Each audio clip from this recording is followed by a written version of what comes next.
您開始提到是中國跟俄羅斯的一個關係。對於中國來講，還有兩個，一個是安全，一個是能源。我透過你伊朗，我買了很便宜的油，我每一桶我都便宜了8到12塊，所以我這個用這麼便宜的油，我有國際競爭力。同時，我在這個地方攪亂一池春水，我就造成安全上的這個衝突，讓你貝多利分，我讓你牽制你的美國。所以你美國每次有什麼動作的時候，我就在那邊開始鬧事。對俄羅斯來講，也是這個樣子。所以剛剛講。中國、俄羅斯、伊朗、北韓，他們其實是一個生命共同體，是彼此互相幫襯的。那現在伊朗已經面臨到滅國危機了，你這個棋子有可能是被美國給端掉了。端掉了以後，你的戰略的安全、你的整個能源的安全都等於都沒有了。那為什麼在這個時刻，中國跟俄羅斯都還悶不吭聲，而且好像都沒有任何動作？不能也，非不為也。這個力有未逮。其實不是說伊朗啊，在敘利亞要變天的時候，你覺得俄羅斯不想插手嗎？很想插手啊。俄羅斯非常支持阿薩德啊。那阿薩德被那個叛軍打得差不多了，俄羅斯為什麼不出手呢？我被俄烏戰場搞得分不了身了，我根本沒力氣幫你了。所以那個時候在打的時候，不是那個他的軍港被打嗎？俄羅斯2個軍艦逃出來，照理說應該回去幫忙，對，就他逃出來，他完全反向而動。我們看到那點，我們說哦，俄羅斯沒有力量了。所以雖然敘利亞、伊朗這些地方對俄羅斯這麼重要，但他實在沒有力氣了。對，因為我打俄烏戰爭打到已經手抬不起來。這邊我後面順便說一件事情，最近我看到這個消息，中國大陸有相當大概幾千人呢，在俄羅斯留學。最近接到一個通知，要徵兵，俄羅斯要對中國留學生徵兵。你能想說台灣這邊，然後這個什麼？我在美國留學，在美國留學，就我美國要徵我兵嗎？那表示說打得非常吃力了。所以俄羅斯現在是眼睜睜看着這地方一個一個被美國拿掉，但是呢，我沒辦法了。是，那我現在怎麼辦呢？我看中共能不能做什麼事兒？現在是這樣。好，現在看中共了。我們前面講的說，中共對伊朗的依賴很深，它不只是石油。當然，就你說的了，這個伊朗賣便宜石油給中共，然後中共得到很大的好處。中共從伊朗拿了石油，大概佔它需求量多少呢？15%左右。然後這15%基本上是便宜油，大概是半價以下。所以非常划算的。哦，你說便宜8塊10塊，恐怕不止啊！不止，恐怕不止。我聽說一個最低價錢是腰斬，那就30塊了啊，腰斬還低一點點，那是很驚人的數字。但是還有一點啊，就是委內瑞拉，中共跟委內瑞拉買的石油佔它需求量5%，對，所以這兩個加起來是20%，這兩個都被美國端掉了，當然現在還沒有完全端掉。就基本端掉之後呢，它有20%的油呢會有危險。對，但你要知道，中共過去這麼多年存了很多油，存了其實超量的油，但它也蠻危險的。它這超量油都擺在沿海，然後都是很大的油槽，很容易被攻擊，甚至就台灣都打得到，台灣的飛彈都打得到，然後我們的瞄準能力也完全沒有問題，我們打得很準的。那問題就到時候要不要這樣做而已。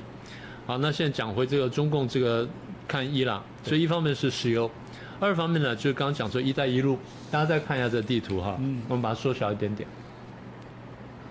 伊朗的右邊呢是這個土庫曼，就褐色的地方是土庫曼，然後下面黃色的地方是巴基斯坦，再過去就是中國大陸，就新疆了。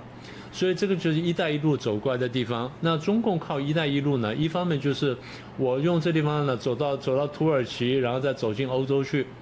經過博斯普魯斯跟達達尼爾海峽就進到歐洲去了，所以這是一帶一路的路上的那一塊。另外就是呢，伊朗在這個地方呢，對我來說，你在這裡呢這邊攪局，你幫忙什麼真主黨啦、哈馬斯啦跟胡提組織，你把地方搞亂，然後讓美國貝多利分。我借着伊朗借着弄這些東西呢，讓美國貝多利分。對，我就牽制你的，至少你的第5艦隊必須要在這裡。對，你的第5艦隊呢，就現在還有人講了說啊，現在美國兵力都在這裡，說沒有時間顧了亞太，大家搞錯了。美國用一個司令部打一個地方的事情。美國現在用中央司令部在打伊朗，沒有動到印太司令部，也沒有動到印太司令部的兵，也沒有動到印太司令部的船，也沒有動到印太司令部的彈藥庫。那但為什麼這一次會把韓國它的這個薩德系統，本來你講薩德系統對韓國來講是一個很重要的安全的這個心理安全，結果居然把你的這個薩德系統，把你的這個防衛系統搬到這個地方來了，那不就動到印太了嗎？前幾天呢，我看了前幾個禮拜我看了張照片，我就看懂一件事情。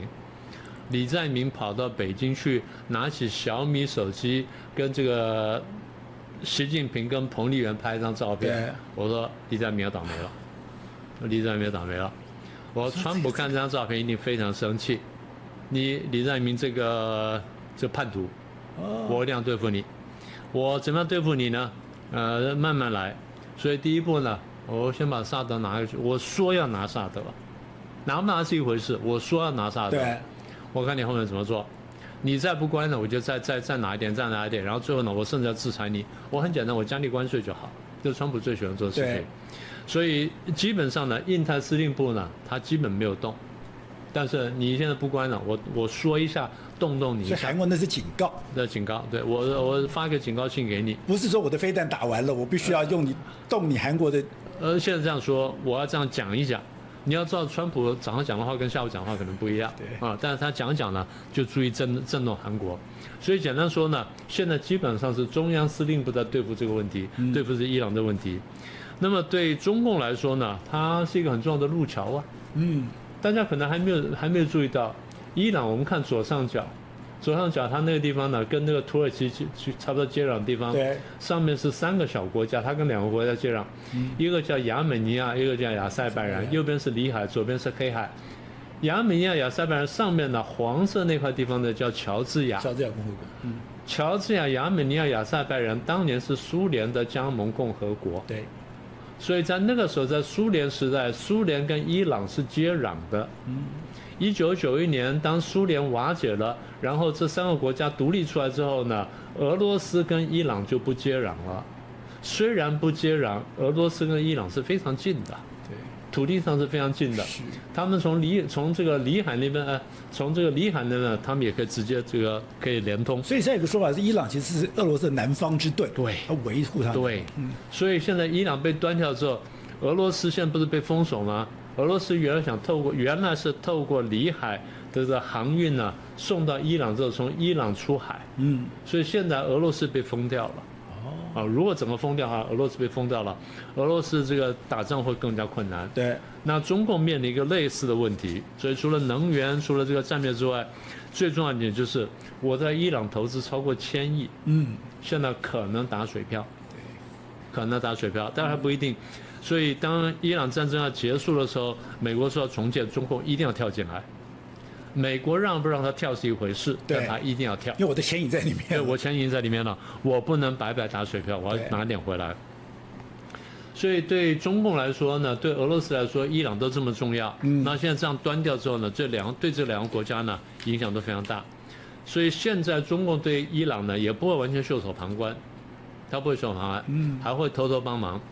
去年6月份他們不是被炸了一次嗎？對，中共不是3架飛機飛過去嗎？然後大家說他去幫伊朗，中共說沒有，我要飛這個盧森堡還是飛比利時，結果飛機剛到那邊界，啪，那個訊號就關掉了。大家說他進伊朗，那時候我們就說他飛進伊朗去，到底是送東西去呢，還是接人出來？對，我們不知道，可能2者都有。對，我又送一些武器過去，又把一些重要人接出來。當時我們就想說，會不會把伊朗這些最高領導層接出來？後來發現沒有。那當美國判定說沒有的時候呢，他就決定要殺哈梅內。所以這是接上線的故事。那麼中共現在對伊朗的幫助會有限，為什麼呢？他不想激怒川普，因為他認為我跟川普直接見面，迎接川普來北京這件事情更加重要。有川習會很重要，川習會更加重要。而且你也提到說，今天川普會做這個動作，等於說我有一個委內瑞拉，有一個伊朗，拿着2份禮物、2個籌碼去對付、去看習近平。可能不是2個禮物，是2個籌碼，是2把槍。我原來已經很多把槍，我就多2把槍，我帶2把槍我去見習近平。對，所以對川普來說呢，可能他沒有太高期望。但見也不是壞事，可能他見面呢會警告他一下。你記不記得幾年前習近平到過的華盛頓去訪問？對，川普請他吃國宴，國宴吃到最後的就吃甜點，甜點吃到一半的時候，川普停下說：“哎，我跟你講一件事情，習近平說什麼事？我剛剛對你小兄弟敘利亞打了59個飛彈，小個飛彈在海湖山莊。”據川普轉述，習近平停了10秒鐘說：“哦 ，OK 啊 ，OK 啊。”他又不能怎麼辦？不然怎麼辦？他說我甜點不吃了，我回家了。所以其實習近平也就中國也無能為力。對。好，那另外就是美國的一個角色，就美國捲入這場戰爭也讓人覺得非常困惑。有一個說法是說，他其實就是對付中國，因為你按照那個首路來看，從委內瑞拉到伊朗，那也有人講說那是被以色列拖下水，因為以色列說我已經要幹了，那以色列要打了，那美國不可能不跟上以後會讓整個以色列。整個是擾亂更不能控制。那有人講說，那根本就是川普的好大喜功，所以外界看不清楚你到底的動機是什麼。那這個動機會決定到你最後要怎麼收尾。因為這個戰爭，你想，如果川普已經講了，我討厭以前那種這個所謂的那個頓兵錯銳，打這麼久了，然後大家在失老兵疲。那好，那你到底為什麼要打這個戰？第二個是你這個戰你到底要怎麼收拾？你的戰略目標到底是什麼？對，我們常常這個讀兵法人，我們就問一個問題，就是說，第一，我為什麼打這場仗？我打不打得贏？那更重要就是我後面怎麼收尾，就怎麼進怎麼出的問題。因為進去容易啊，出來的時候很難呢，對不對？那美國打韓戰、打越戰都是進去容易，出來很難呢。對。所以後來越戰對美國來說是一個非常大的教訓。所以後來歷任的總統也好、智庫也好，這個軍人也好，都在研究說，我們怎麼從越戰當中汲取教訓？最重要的教訓就是我們如何結束這場戰爭。開始很容易，問題是怎麼結束？所以現在對伊朗來說呢，美國的戰略目標大概是這樣子，跟以色列有點像，但是會有點差別。美國對以色列的戰略，美國對伊朗的戰略目標啊，大概這樣：上中下，上層跟以色列一樣，政權更迭，然後不造成威脅。第二就是中程目標，就是廢核子計劃，然後切斷你的對外援助能力的中程目標。下層目標就是飛彈跟無人機都解決了，照現在來說差不多達到了，對不對？所以下層目標達到了。現在中程目標呢，就是核子計劃。現在核子計劃是這樣啊，伊朗還沒有核武，但是非常接近核武。對，所以。因為我們知道，就是核武呢，大概你這個濃縮鈾呢，要到差不多90%左右。伊朗現在已經到達60%，然後他說我10天之內可以到90%，然後我很快可以做出10個到11個核彈等等，這可能都是真的。而且伊朗可能已經就是在電腦上面已經試做過了。已經做啞鈴劑了。已經做了這個，大概就是做假試爆什麼，大概就是已經模擬過了。問題就是我們是不是能夠很快真的把鈾濃縮到那一步，然後不被影響，讓我能做起來？其實做一個核彈大概不是很難，但你要能夠丟出去，然後打得準，那是另外一回事情。所以過去我有一句話在網絡上被傳得很廣，我說北韓的飛彈呢打得準很可怕，打得不準也很可怕。對，就是這樣的。所以對美國來說，我現在看伊朗呢，下層目標我已經達到了。現在中層目標就是核能力呢。我是不是能廢掉？所以現在不是傳說82空降師現在停止演習了嗎？沒錯。說可能要派去了嗎？如果真的派出去的話，那就是要拿鈾了，就把現成鈾拿走。但大家不要忘記啊，第一，伊朗是有科技的國家；第二，伊朗是自己可以生產鈾的，他自己有產鈾的，所以他自己可以生產，可以提煉。那如果他的技術還在，他的設施沒有被完全毀掉的話，那我是做得到的。所以伊朗一直說我要保持民用核能力。那或許可以的，因為當初美國跟北韓談也談這個，就輕水跟重水的問題，那也是要就是要這一步，所以簡單說就是，美國如果看見伊朗爆發政權更迭，那當然非常好。所以你看，川普也這樣講嘛，啊，你們起義啊，推翻你這，把自由還給你們了，然後你們可以打造一個你們要的政權等等。他也在鼓動這個革命，但是不一定會成功。納坦雅胡其實去年6月已經講過了，但也沒有成功。那麼也就是說，以色列的目標跟美國目標可能不一樣。那當美國跟以色列目標不一樣的時候呢？那美國跟以色列要停戰的時間可能就不一樣，所以以色列可能希望打得久一點點，美國希望早點結束。你說有可能美國先撤出來，然後以色列繼續打嗎？有可能是美國要撤的時候勸以色列不要再打下去，而以色列可能還想繼續打下去，雙方會在這邊吵起來，就像美國跟歐洲跟在為烏克蘭吵起來一樣，所以邏輯是相同的。好，那現在伊朗的問題就是穆吉塔巴號稱接班了。但是都還沒有露面，一個說法就是他常年低調，另外一個說法就是他受傷了不方便出來，第三個說法就是他當然怕被暗殺。美國未必想殺他，因為對美國來說就是他要考慮一件事情，我打伊朗打到什麼程度？以色列來說打得越扁越好，美國說扁到一定程度就好了，對不對？就看當年打伊拉克就很清楚。美國老布希打過伊拉克，對，小布希也打過伊拉克，小布希打得非常徹底，把伊拉克打扁了，然後把海珊給抓了，然後把伊拉克佔領了，然後進去了。老布希看在眼裡，覺得說我的兒子不聰明，我當年打得比較漂亮，打就好，我打一打，打完之後呢，把伊拉克分成3塊，北邊那塊呢給了庫德族。然後南邊這塊呢禁飛區，中間這塊呢你自己留到。為什麼留到這一塊呢？因為伊朗也很頭痛，伊朗跟伊拉克處不好，所以我不要把伊拉克打死，我要牽制伊朗，我把伊拉克打到一定程度，讓他可以牽制伊朗，這樣我就比較輕鬆一點。所以伊朗、伊拉克互相咬呢，我美國輕鬆一點。我的兒子比較笨，雖然讀了這個耶魯大學，對，但是這個所以IQ 比較低，所以把伊拉克壓下去也是伊朗做大的原因。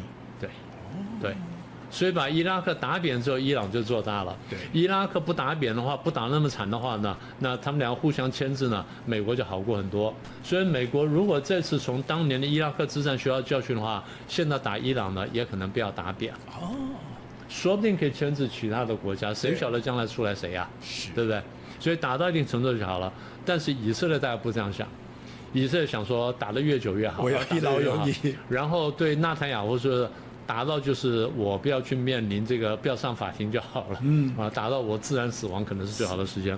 所以換句話說，現在很難講。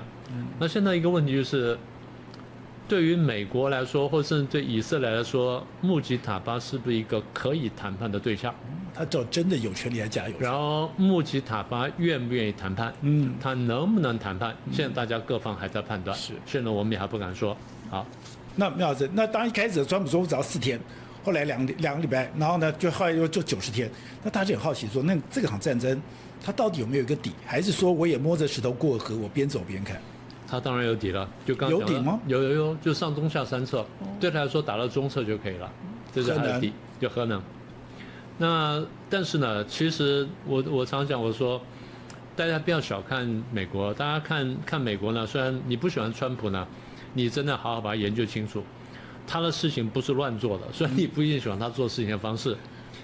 我們看這事情呢，要看全局。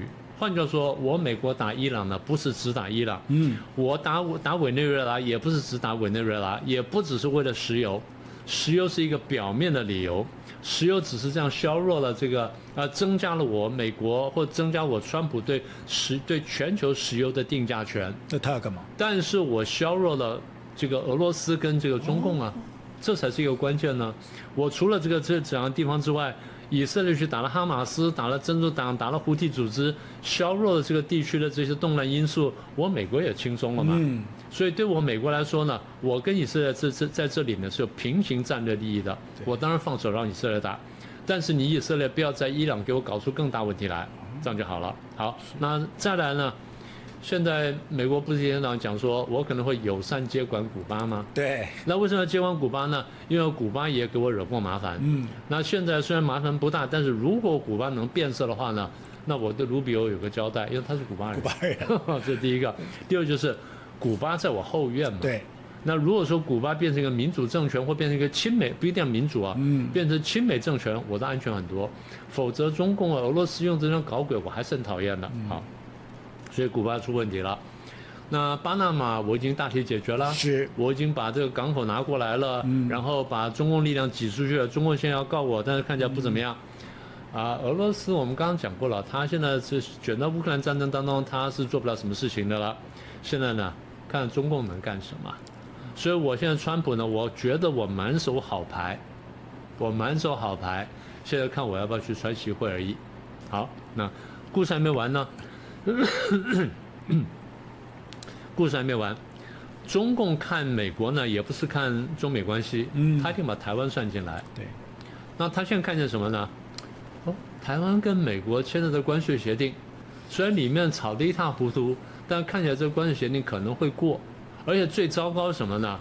中共看懂了，台灣很多朋友們還沒看懂。台灣借着這個關稅協定，借着答應幫美國打造一個半導體的聚落，一個科技聚落，我們實際上是利用最高階的這個戰略武器，戰略的應該怎麼說呢？戰略零件吧。戰略零件用晶片，我們用最重要的戰略零件晶片。跟美國形成了戰略同盟，所以我們跟美國現在關係實質上是個戰略同盟，只是大家現在很多還沒看懂。